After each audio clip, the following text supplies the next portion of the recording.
Hey guys, Steven TheSalonGuy here, and in today's video, I'm going to be breaking down Frank Castle's haircut from The Punisher. I've gotten lots of requests for this haircut, and I break down kind of the variety of hairstyles he had throughout this video. So let's start with his hair on the longer side, which was in basically the first season. I would say the top in the very front is probably 4 to 5 inches in length. He does have a little bit of wave to it, so it will kind of spring up. So, you know, anything longer than 5 or so inches probably might be too long, so around 4 to 5 inches in length. And as you can see here, the back probably about 2 to 3 inches long.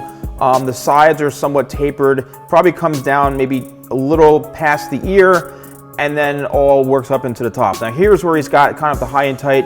I would say this is probably like a skin fade or 000 that fades all the way into the top. The top is probably, could be like a number 3 guard on top, maybe a 2 depending on the clippers.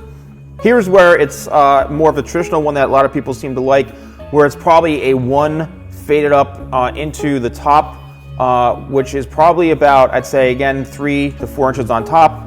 Here, again, pretty much a different version of it. As you can see, it fades up all the way into the top, where it's about maybe 3 inches the most in length.